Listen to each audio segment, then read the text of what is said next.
produciendo una pancreatitis hemorrágica. Activación de la fosfolipasa 2, necrosis por coagulación. Entonces miren que esta es el tripsinógeno cuando vuelve tripsina y se activa dentro del propio páncreas, activa todas estas enzimas y causa gran daño. Entonces, ¿cómo hago el diagnóstico? El cuadro clínico característico de dolor abdominal que se irradia la espalda, posición maometana que alivia el dolor, náuseas y vómito. ¿Cómo lo confirmo? Análisis bioquímico y de laboratorio. Entonces vienen las enzimas, la amilasa, la amilasuria, la lipasa, todas las enzimas que conocemos. Y en las imágenes, ¿qué tengo que hacer? Entonces allí está la ecografía, la escanografía, están las imágenes para digámoslo, ver la severidad y comprobar si hay otras causas. En la semiología, ¿qué tenemos? Adopción de posturas antálgicas. Si es hemorrágica, puede dar, pues miren esa imagen, violasia periumbilical o signo de Kuhler, o la equimosis a nivel de los flancos o signo de Gray-Turner. Náusea, vómito, distensión abdominal, fiebre, intolerancia a los alimentos, y lo compruebo con el laboratorio. Entonces, el análisis bioquímico pido amilasa o lipasa. Realmente se está pidiendo lipasa en todo el mundo, lipasa. ¿Por qué? Porque la amilasa es muy inespecífica, al tercer día ya está normal, a pesar de que tenga pancreatitis, pues imagina, a las 72 horas ya está normal. Entonces, si el paciente consulta y le dice, hace 3 días me duele el abdomen, ya a usted la amilasa no le sirve, porque ya bajó.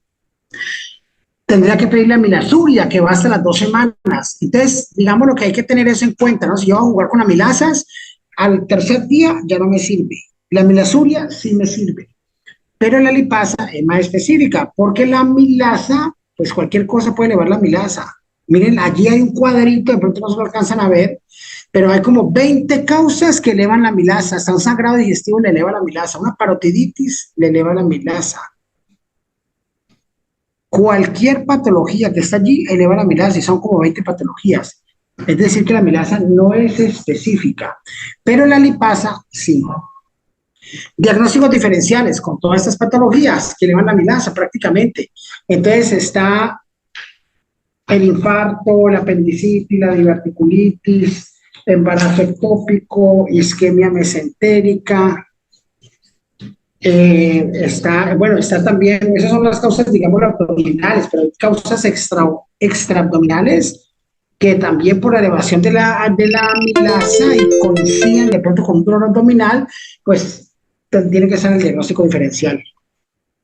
La estadificación, para ver la severidad de forma práctica, utilizamos el Apache 2. Tiene 12 parámetros y digamos lo que ahí está en la edad, las comorbilidades, signos clínicos y signos de laboratorio. Y con eso se hace el Apache. Entonces, si el Apache es mayor o igual a 8, es severa.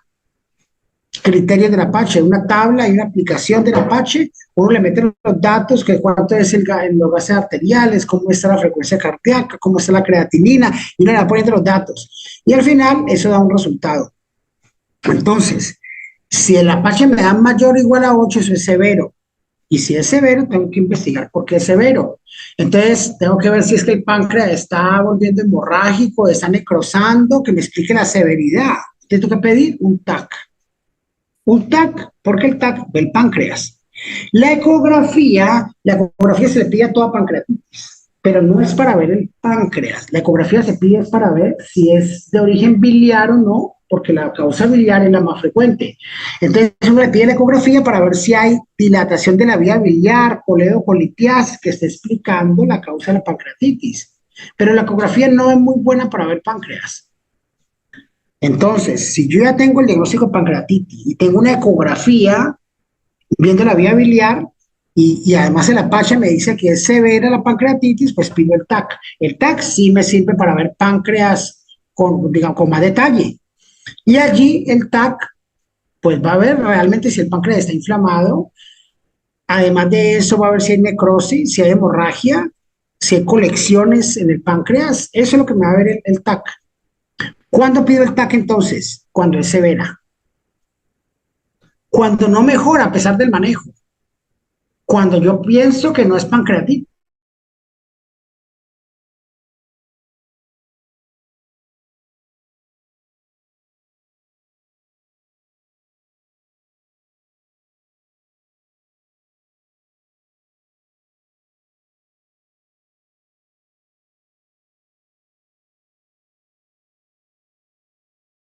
una colección allí en la parte de la cola que habla de un pseudoquiste de páncreas.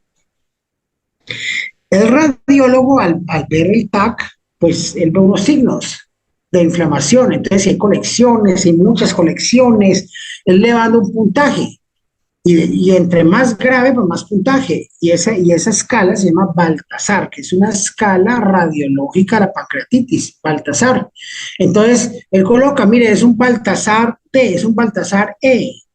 Entre mayor la letra o el número, más grave la cosa. Y lo mismo depende de la necrosis que él encuentre. Si él encuentra necrosis, se coloca allí, necrosis pancreática, dando puntos del Baltasar, los aumenta, si es más del 30%, si es más del 50% de la necrosis.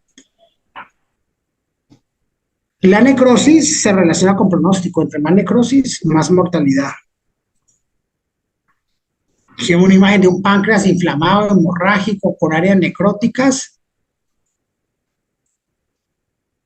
y una necrosis lleva a respuesta inflamatoria sistémica, taquicardia, se vasodilata, un shock séptico prácticamente. Si es hemorrágica, recuerden los signos de Gray, Turner y de Cullen. Y digamos que todos los laboratorios, los marcadores bioquímicos van a sumarle al Apache y van a indicar gravedad. Hay unas variables que digamos lo que son como factores de riesgo y aumentan la mortalidad a la vez. La edad está en el Apache, igual aumenta la severidad, pero la edad avanzada aumenta mortalidad. La obesidad no está en el Apache y es un factor que aumenta mortalidad, se complican más los obesos.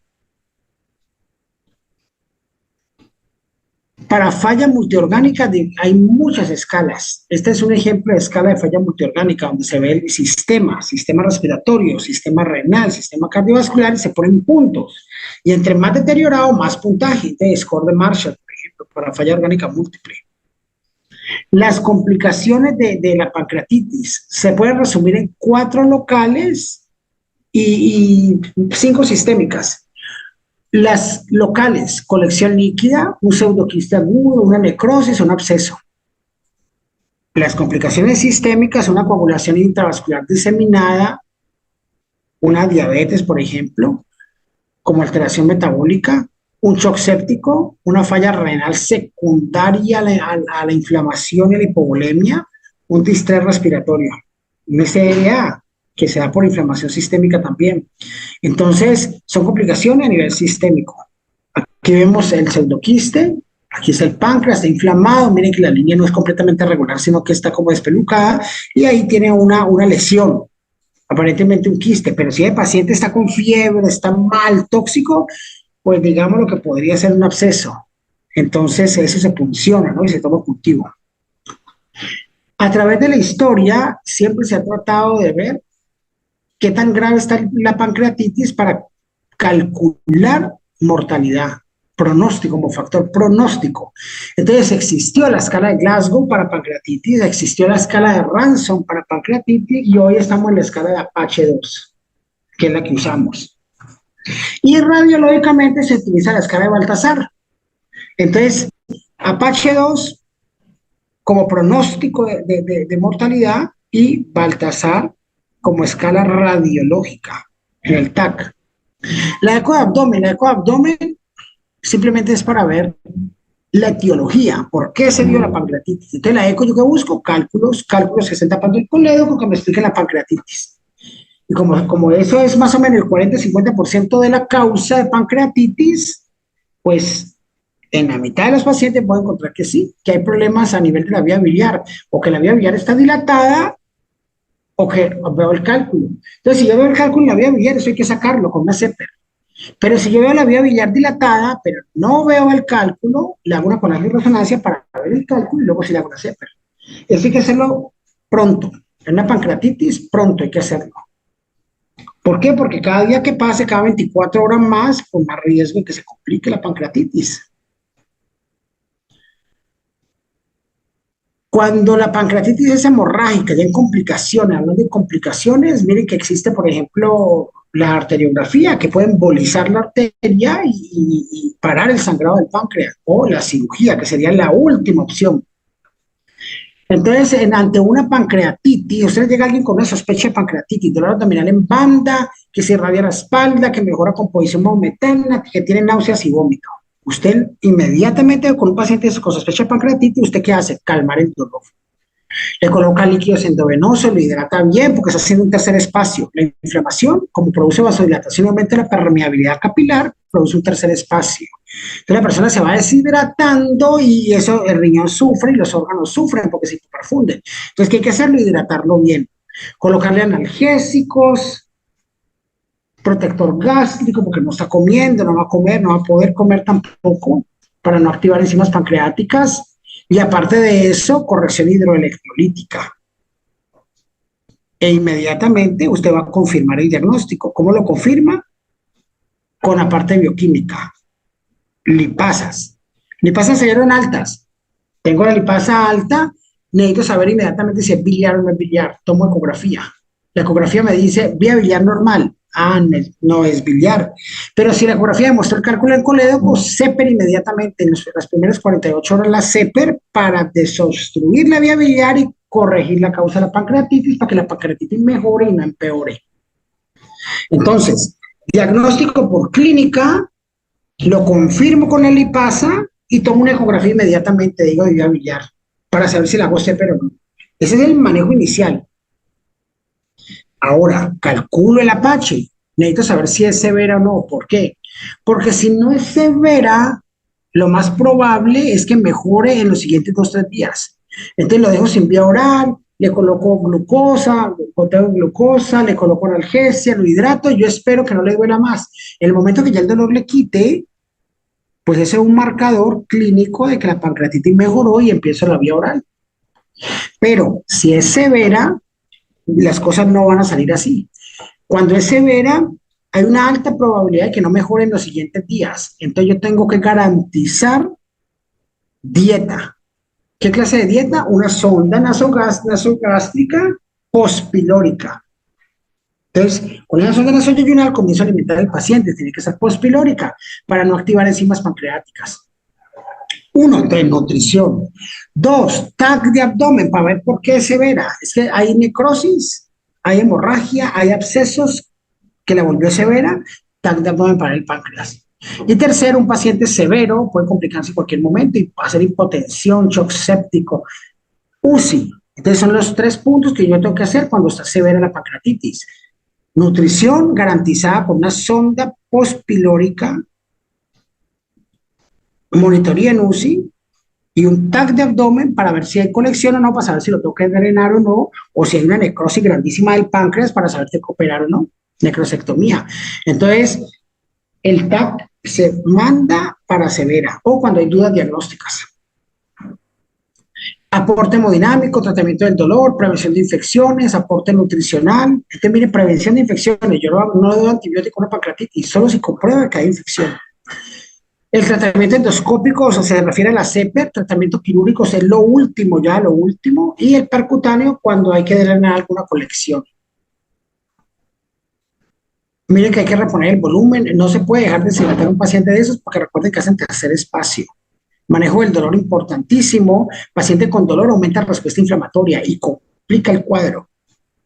Nutrición temprana, dieta, pero dieta con una sonda pospilórica. La CEPER, cuando ya se demostró que hay un cálculo como causa de la pancreatitis, entonces la CEPER se indica y digamos lo que después de la CEPER el paciente mejora, porque esa era la causa. Manejo percutáneo, ¿cuándo? Cuando se demuestra la colección y la voy a puncionar para drenar y mandar a cultivo. Y el manejo quirúrgico solamente cuando hay una necrosis extensa, una hemorragia que no para, que uno le hace arteriografía, la emboliza, y finalmente de pronto toca operarlo. Pero no es la elección, operar en pancreatitis, uno nunca piensa en operar, porque hay todo este otro manejo.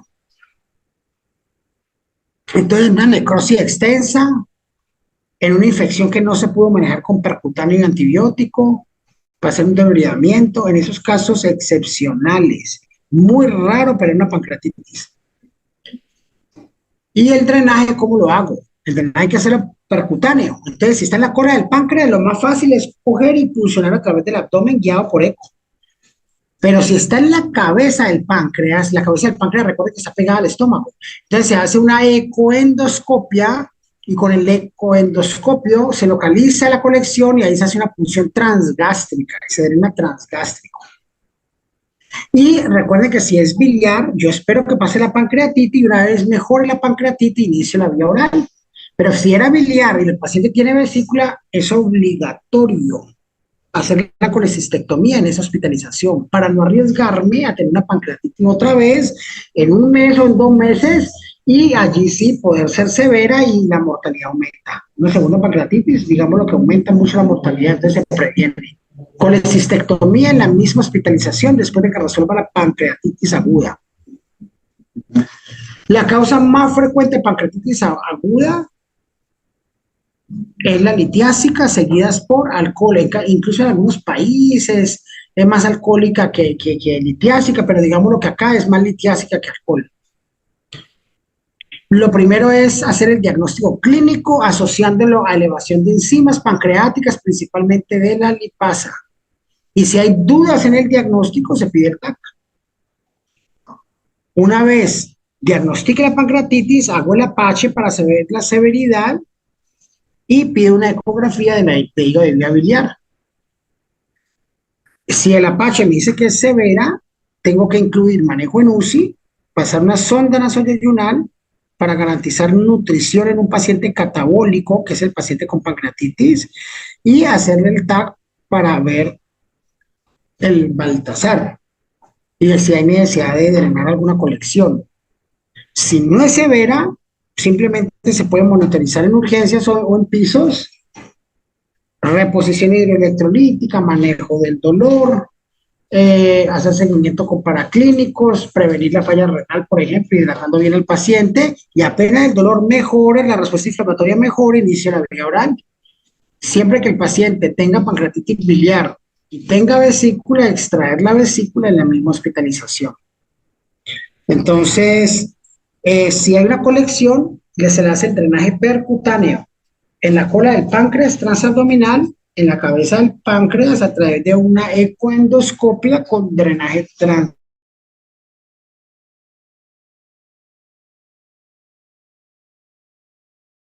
En pancreatitis. ¿Cómo abordar un paciente y cómo hacerle un tratamiento en pancreatitis?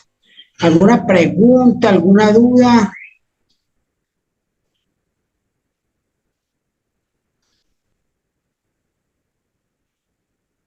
Por mi parte, doctor.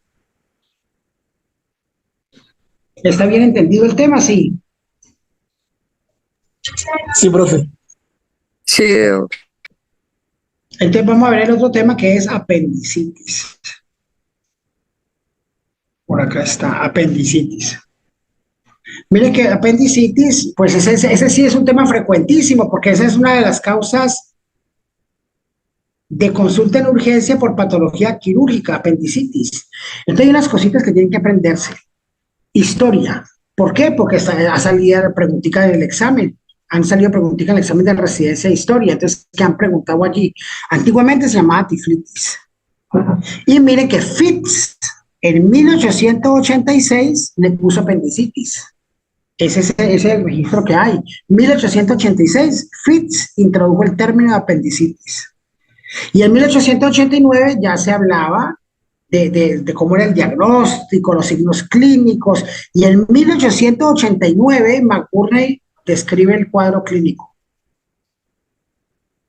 Entonces se desarrolla el apéndice a partir del ciego, en el 5º mes de gestación, embriológicamente es en el 5º mes, y nace en la confluencia de las tenias. Mide aproximadamente 10 centímetros con un grosor hasta de 1 centímetro.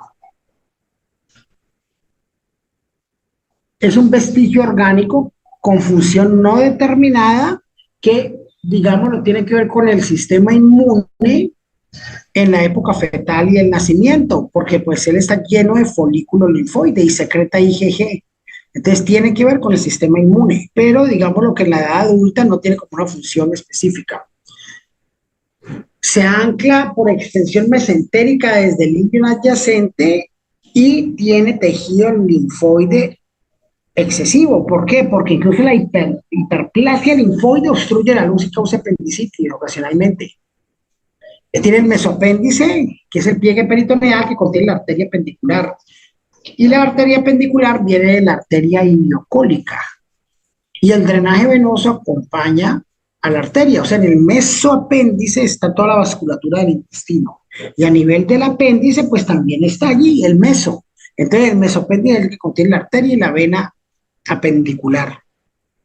La posición del apéndice, que se ha visto en las series. Se ha visto que la retrocecal es nada más frecuente, 60%, pero también puede estar en la pelvis menor, 30%, periileal, 2%, retroileal, menos del 1%. Esas son como las ubicaciones del apéndice, la posición. Puede estar anterior o puede estar posterior. Posterior es más difícil sacarla porque está por detrás del ciego. Entonces, la posición, digamos, lo que es muy variable, usted no sabe cómo se va a encontrar ese apéndice allá. Y miren que si el apéndice, por ejemplo, la punta del apéndice se inflamó y resulta que la punta está en el hipocondrio derecho, usted piensa que es una colecistitis. Si la punta está retrocecal, le puede dar dolor como posterior y usted piensa que es una infección urinaria o una neurometiasis. Si está hacia la pelvis, usted puede confundir con enfermedad pélvica inflamatoria, con quiste de ovario, torsión de ovario, folículo roto. Hay una cantidad de diagnósticos que hacen confundir. ¿Por qué? Porque la posición es muy variable. Incidencia, más o menos entre los 20 y los 30 años se produce la apendicitis. 10 en 10.000. Muy raro en niños muy pequeños o en ancianos, pero existe la posibilidad.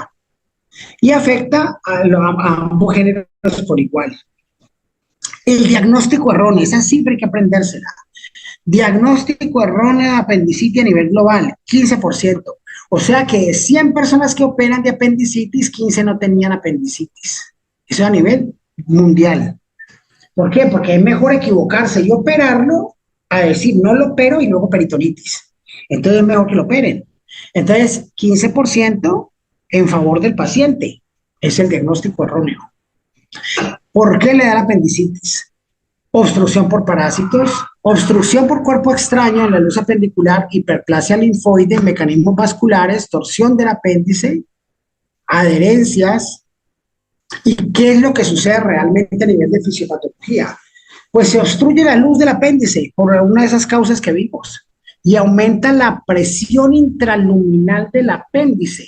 Entonces hay una congestión linfática y produce edema, y esa es la primera fase. Hay congestión venosa y comienza a volverse un flegmón supurativo, segunda fase. Y además de eso, se comprime la arteria por esa congestión, se comprime la arteria y produce isquemia. Y la isquemia, digamos, de trombosa esa arteria, produce isquemia y la isquemia lleva a necrosis, gangrena. O sea que ya la fase gangrenosa, última fase. Y luego, pues ya algo necrótico se perfora fácilmente y produce peritonitis local o peritonitis sistémica. Entonces, aquí están las fases: edematosa, flegmonosa, gangrenosa y perforada. Cuadro clínico, semiología. Dolor tipo visceral, intensidad leve al inicio, en región periumbilical o epigástrica. Persiste 4 a 6 horas. Anorexia casi universal. Es muy raro que alguien con apendicitis le diga que tiene hambre. Entonces, incluso es una forma diferencial de otras patologías, porque si está inflamada una parte del intestino, no va a tener hambre. Entonces, anorexia, náuseas y vómito, más o menos el 60% de los pacientes. Hipersensibilidad abdominal es muy frecuente y fiebre ligera porque es algo sistémico. Anatómicamente existen epónimos. Entonces, en la semiología está el punto de Morris, el punto de Monroe, el punto de McBurney, el punto de Lance, el punto de Sonnerburg, el punto de Gallagher. Y hay signos. El signo del psoas, que es el apéndice, da sobre todo el apéndice retrocecal, cuando usted, pues, flexiona y luego estira la pierna produciéndose el dolor. Signo de Sumner, defensa muscular voluntaria. Signo de Musi, contractura muscular refleja. Signo de Dunphy, dolor al toser. Signo de Robsing, cuando usted palpa el lado izquierdo le duele el derecho. Signo del obturador, dolor al flexionar la cadera y colocar el rodilla en ángulo recto. Síndrome epigástrico de Rome, dolor epigástrico espontáneo, náuseas y vómito al palpar su porción superior derecha. Tríada de Dialafoy, hiperestesia cutánea, dolor abdominal y contractura muscular en fosa ilíaca derecha. Entonces, está el signo de Blomberg, que es el rebote, el signo de Druffield, el signo de San Marino. Miren que a través de la historia muchos cirujanos y semiólogos han descrito cómo identificar la apendicitis, porque miren que no es sencillo. Entonces se perfora el 80% de la apendicitis después de las 48 horas, o sea que las primeras 48 horas solamente se perfora el 20%. Diagnóstico erróneo, 15%. Las molestias y los riesgos asociados en una laparotomía exploratoria y al descubrimiento de ausencia de enfermedad son menores que la morbimortalidad asociadas con la perforación. Entonces es preferible que lo operen cuando hay alta sospecha a que esperen y se perfore y produzcan peritonitis. Diagnósticos diferenciales a tener en cuenta: linfadenitis mesentérica, enfermedades pélvicas ginecológicas, gastroenteritis, colecistitis, pancreatitis, diverticulitis, urolitiasis, pielonefritis, muchísimos diagnósticos diferenciales. Entonces, clínicamente el diagnóstico es clínico. ¿Por qué? Porque la ecografía se equivoca. El TAC muestra la apendicitis, pero digámoslo de una forma tardía. Entonces la imagen puede ayudarme a confirmar cuando hay dudas o algo así, pero no, igual una imagen que le diga que no y un cuadro clínico que esté favorable a la apendicitis, a pesar de que la imagen le diga que no, usted tiene que mirar a ver si lo opera, porque la imagen da signos tardíos muchas veces y otras veces no se logra visualizar la apéndice. Entonces, se han diseñado escalas clínicas porque el diagnóstico de apendicitis no es por imagen, es clínico, por semiología. Entonces está la escala de Alvarado para dar la probabilidad clínica de que alguien tenga apendicitis, con tres puntos. Síntomas: migración del dolor, anorexia, náusea y vómito. Miren la migración del dolor, lo importante que es: difuso, epigástrico y se migra fosa ilíaca derecha. Anorexia casi siempre. Y náusea y vómito en el 60% de los pacientes. Eso me da puntaje. Los signos: el Blomberg da punto. Dolor en el cuadrante inferior derecho, McBurney da punto. Fiebre da punto. Y en el laboratorio, leucocitosis y desviación a la izquierda. Entonces miren que si yo sumo los puntos, eso da 10. ¿Quién tiene alta probabilidad de apendicitis? El que tenga mayor o igual a 7. Entonces, si usted llega y dice, no, tiene un dolor y no sé qué, y en la ecografía salió normal, y el Alvarado me da 9, y lo manda para la casa porque la ecografía salió normal, pues no lo puede hacer, porque para eso le hizo el Alvarado. Si usted le da más de 7, tiene que operarlo, porque la probabilidad es altísima de que tenga apendicitis. Y si lo mandó para la casa teniendo más de 7, y se llega a perforar, en la historia clínica está escrito, la probabilidad era altísima. ¿Por qué? Porque el Alvarado era mayor o igual a 7. En cambio, si usted escribe, me dio un Alvarado de 2 puntos, pues 2 puntos es una probabilidad mínima. Entonces usted tiene el derecho, por clínica, de no operarlo, a no ser que le tomaron una imagen y diga claramente se ve un plastrón allí en el apéndice. Pero entonces miren que la clínica pesa, la semiología pesa más que las otras cosas. La parte clínica es fundamental en apendicitis para hacerle enfoque, diagnóstico y de hecho tomar la decisión. O sea que usted con un solo hemograma, completando el Alvarado, puede tomar la decisión. De hecho, en la mayoría de los pacientes se toma la decisión sin imagen. Con la escala de Alvarado, teniendo en cuenta el hemograma, teniendo en cuenta los signos clínicos. Y ahora está la escala de Ripasa, que es parecida a Alvarado. La escala de Ripasa para apendicitis aguda. Entonces, está, miren, también signos, síntomas laboratorios, con probabilidad mayor de 7. El tratamiento apendicectomía. Cuando el paciente le llega por el dolor, pero ya no tiene dolor en el momento del ingreso y no tiene respuesta inflamatoria, existe la posibilidad de que él mismo se defendió e hizo un plastrón. Y el plastrón lo contuvo. Entonces ahí sí usted toma la imagen porque es algo dudoso. Y le salió un plastrón del apéndice, pero no tiene dolor, no tiene leucocitosis, no tiene náusea, no tiene nada. Ese sería el caso para no operarlo. Manejarlo con antibiótico y operarlo a las 6 semanas cuando el tejido desinflame. Esa sería la única, que son muy escasos los casos, pero existe, donde se puede manejar la apendicitis de forma conservadora. Hoy en día, La laparoscopia manda la parada. ¿Por qué? Porque digamos que las incisiones son más pequeñas, el dolor es menos, el trauma quirúrgico es menos, la respuesta inflamatoria al trauma quirúrgico es menor, se observa todo el abdomen, puedo visualizar todo el abdomen y ver diagnósticos diferenciales, puedo lavar si hay peritonitis. Es decir, la laparoscopia es preferible a la cirugía abierta en todos los casos. Y la evolución de los pacientes, digámoslo que es de recuperación más rápida, con cirugía mínimamente invasiva. Pregunta, dudas sobre apendicitis. ¿Les quedó claro el tema? Sí, doctor. Sí, señor. Doc, yo tengo una pregunta. Sí. En la parte clínica, por ejemplo, los signos clínicos, ¿se podría identificar la ubicación del apéndice con esos signos clínicos? Indirectamente sí, no es 100% fiable, pero claro, me hace sospechar dónde puede estar el apéndice. Lo que pasa es que los signos clínicos son importantes cuando es la apendicitis típica. Pero, por ejemplo, si es un dolor en el hipocondrio derecho, usted puede decir, o es una vesícula o es un apéndice retrocecal que tiene la punta del hipocondrio derecho. Entonces, ¿qué le toca hacer? Hay duda diagnóstica, ahí sí me toca tomar la imagen, la eco o el TAC. Porque duda diagnóstica no es tan típico. Entonces, mire que de pronto no está el Blomberg, no está el McBurney, si no tiene fiebre, entonces el Alvarado se me va bajando. Pero sí, indirectamente sí se puede pues, sospechar dónde está el apéndice. Con la laparoscopia lo compruebo, con el lente adentro perfectamente se ve el sitio. Y Doc, otra pregunta.